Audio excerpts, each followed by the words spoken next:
Hi folks, my name's Dean. I'm the owner and founder of DC Designs, and this is my first video tutorial that's being done for a particular number of reasons really, mostly for Phantom fans who might not be used to what they're about to see, and also for general knowledge of people that like to use my aircraft.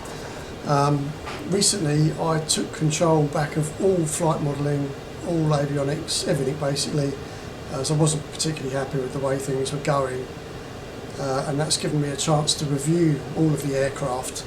Now the Phantom, I was doing an update anyway with multiplayer stuff that's now visible, so you can see if you're flying with another Phantom and they've got weapons on and stuff like that, you can see it across the multiplayer network, see some of their effects like engine smoke and afterburners, stuff of that nature. And that was the first phase, with the second phase being extra detail around the cockpit. Anybody that owns my Tomcats or the SC Designs F-16 Viper will know what that's going to look like. Just lots more detail, better texturing. And I noticed a major problem with the flight models. They're very accurate, they do fly on the numbers. We've had 3 former Phantom crews fly the DC Designs F4 Phantoms. All of them said it's a very accurate model, very reminiscent of the real deal. But the way the modeller had done it was that in getting the aircraft to fly like that, they had completely removed its ability to stall. It was basically flying on a fake cushion of air, so if you did stall it, it would just mush in, come out of the sky, there'd be no spins, no nothing. And that's really disappointing to me, because I spent a lot of time learning to get the aircraft to spin correctly. There's a video of my F-14s from back in 2021 on this channel showing it doing a flat spin, and that was all completely removed. So basically what I've now done, alongside the multiplayer visibility features that I've included, I've completely revised the flight model, and the spins are now back with the Phantom. Now normally that wouldn't be a big deal. Lots of aircraft spin in Flight Simulator, so it's kind of normal. The reason why I'm doing this is because the Phantom did some pretty weird stuff at high alpha flight, high angle of attack, in and around the stall. For instance, you put left aileron in to roll left and the aircraft would actually go to the right. That's all featured now in this Phantom. And my fear was that users might see that happen and think it was a bug. They perhaps wouldn't be used to seeing that in an aircraft. And so I wanted to do this video to basically show and demonstrate why it happens, how it happens, and also of course how to get out of a spin if you find yourself in one. For those of you who just like flying about, they don't want to worry themselves about spinning or anything like that, your new best friend is here. This is the angle of attack gauge, and this white marker starts at 19 degrees angle of attack. If you stay inside that, you can't stall. The wing is flying, it's doing what it should, you can't stall the aeroplane. As soon as you go into and above that, that's where the danger zone is effectively, and that's where things start getting weird. So it's something that you need to look at a lot. Although I haven't done yet the rest of the visuals updates, I have done a number of things. We now have a period accurate ADI with built-in gyroscopic compass. This now is fully animated on 360 degrees triaxial motion, so it's very accurate now, much more so than it was. New HSI, not yet quite finished, it's just a model in there. Some important changes over here as well in terms of the accuracy of the gauges. These are now M1 RPM with their dash 100 gauges on the inside there. Angle of attack is more accurate. Mac gauge is more accurate, and so is the trim.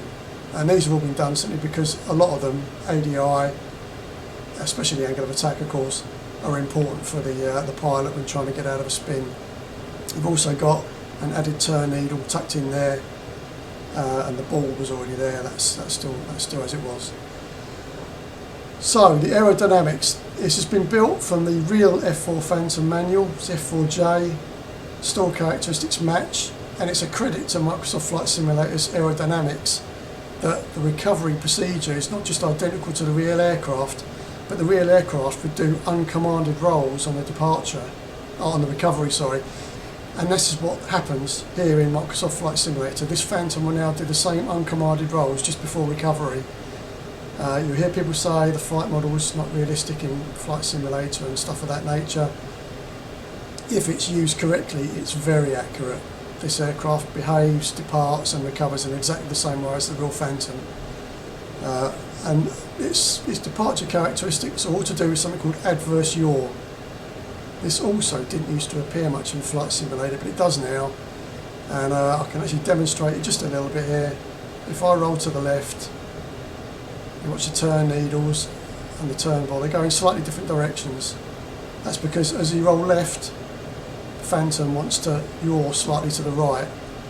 I haven't put it in at full power because it can be quite aggressive in the Phantom, as you'll see later. And I don't want to totally alienate people that just want to fly for fun and not get into terrible out of control situations. But it is there. The more you roll, the more you can see it, especially down there in the ADI. The turn needle goes in the opposite direction. So that's a feature, and it's that feature, adverse yaw, that mainly causes the departure stalls in the F4 Phantom. And that's an aerodynamic problem, as the aileron on the left goes up when you're rolling left, and the aileron on the right goes down. That causes the roll motion. The problem is when you're at high angle of attack, the airflow across the top of the wing gets cut off. So the left aileron is basically not doing very much, whereas the right aileron is underneath the wing, lots of airflow. It basically acts like a big air brake, slows the right hand side of the aircraft down and causes it to yaw violently and depart control flight. Obviously not something you want, but it is a feature of most aircraft. And with the Phantom there's a couple of other peculiar features I'll demonstrate now. Roll wings level here, out over the desert, so it's plenty of altitude, 21,000 feet there. So on a pickup, normally you roll with the aileron, but if I just put the rudder in, feed it in, you can roll with rudder. Again, feature of the real aircraft. You can't overdo it because it could start dialing in a lot of angle of attack and a lot of aerodynamic braking. But this is a feature of the real aircraft, and it's what you would normally use under high alpha flight. When you hear the angle of attack warning beeper, the rule of the Phantom was, if you hear the beep, use your feet. And I'm going to demonstrate why now. We're going to go into a hard left turn, and I'm going to put the angle of attack into or just above the warning marker, and then I'm going to add some more right aileron, so as if I was going to roll out of the turn, and watch what happens to the jet.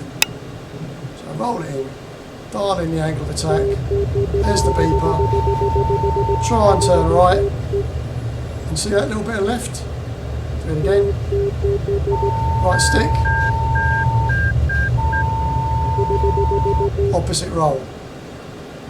Because of that adverse yaw, the controls are basically reversed. Now I haven't put it in there fully. If I do the turn again, load the aircraft up, oh look, it's going already. Load the aircraft up and then go lots of right stick. It will turn out of that and then go the other way. But you can see with the increase in angle of attack how unstable it becomes. So you've really got to be careful. The ideal way to get out of that, to not initiate any problems or get confusing responses from the airplane, is when you load up. If you want to change direction, unload the airplane, stick centre, roll, then load it up again. And you can avoid the problems and not have that aggressive opposite aileron roll. Okay, so spins, what you're probably really here for because you saw the picture on the video. To initiate a spin in the F4 Phantom, really it's just all about hard, aggressive control inputs under high angle of attack. Going to pick us back up now to 20,000 feet. You need the height. The Phantom, once it enters a spin, will drop at approximately 1,000 feet per second, and it will also yaw at about 360 degrees per second. So for every turn you're losing 1,000 feet.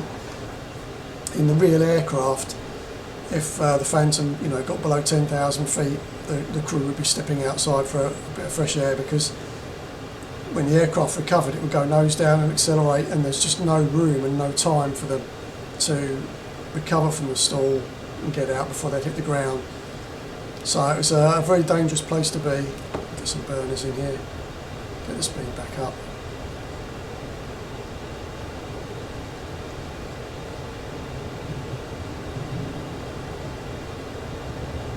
I just point at that lake there. A good visual reference, heading roughly south, 400 knots, just climbing through 20,000. So anywhere about here. So what I'm going to do, I'm going to pull up slightly, hard aileron with rudder into aileron. So aileron and rudder's in the same direction. Pull it up, hard roll, hard rudder. And there she goes, departs very quickly, very aggressively.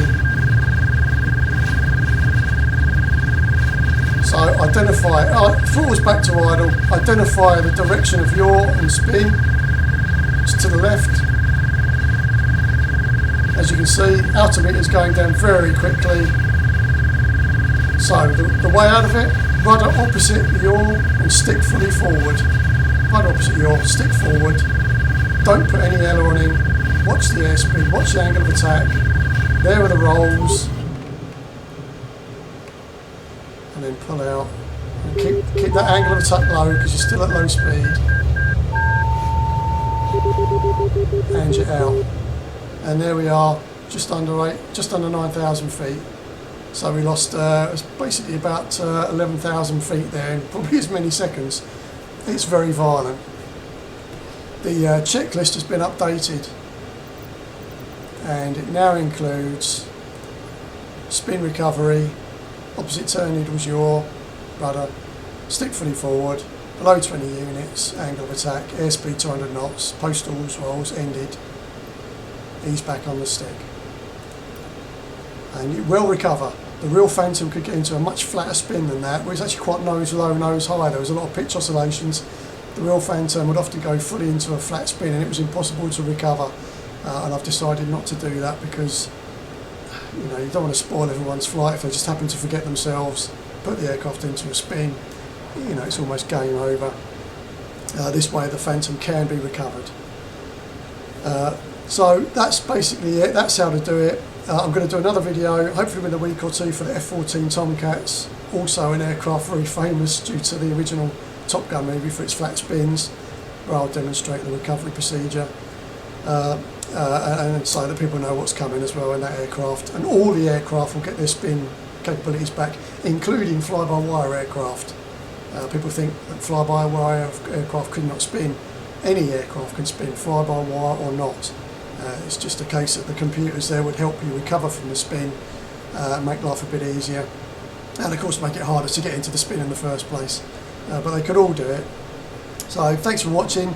I'm not much of a YouTuber. I'm not going to ask people to subscribe just because I want to gather followings. But if you do find it helpful, put a note in the comment or give it a thumbs up. Lets me know that these are worthwhile doing, and hopefully do more of them in the future. Thanks very much for watching. Cheers.